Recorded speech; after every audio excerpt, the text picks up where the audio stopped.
Hello everybody, Mr. Gessner here from Grandmother's Chair, reading chapter 4 to you from Frindle. Word Detective. It was a beautiful September afternoon. Bright sun, cool breeze, blue sky. But not for Nick. Nick had to do a little report for the next day, plus copy all the definitions for 35 words for Mrs. Granger. This was not the way school was supposed to work. Not for Nick. There was a rule at Nick's house. Homework first, and that meant right after school. Nick had heard his older brother James groan and grumble about this rule for years, right up until he graduated from high school 2 years ago. And then James wrote home from college after his first semester and said, "My grades are looking great, because when I came here, I already knew how to put first things first." That letter was the proof that Nick's mom and dad had been looking for. Homework first was the law from September to June. This had never bothered Nick before because he hardly ever had homework.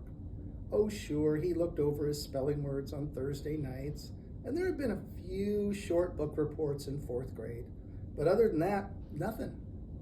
Up to now, schoolwork never spilled over into his free time.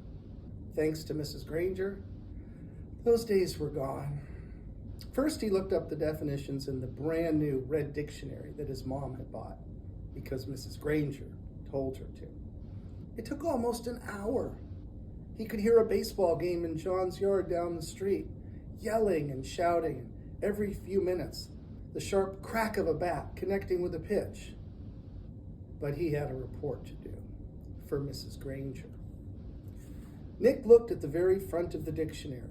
There was an introduction to the book called Words and Their Origins. Perfect, Nick thought. It was just what he needed to do his report.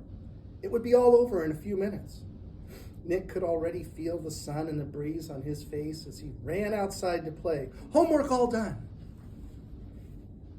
Then he read the first sentence from the introduction.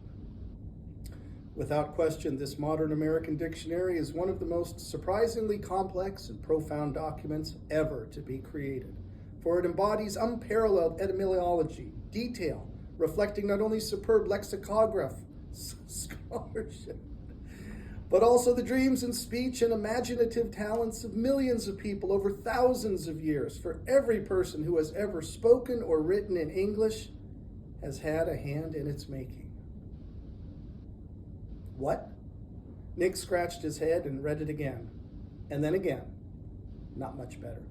It was sort of like trying to read the ingredients on a shampoo bottle. He slammed the dictionary shut and walked downstairs. Nick's family did a lot of reading, so bookshelves covered 3 of the 4 walls in the family room. There were 2 sets of encyclopedias. The black set was for grown-ups, and the red set was for kids. Nick pulled out the D volume from the red set and looked up dictionary. There were 3 full pages with headings like early dictionaries, word detectives, and dictionaries today. Not very exciting, but he had to do it.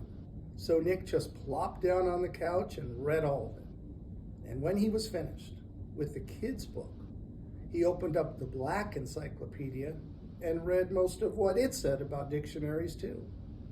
He understood only about half of what he read.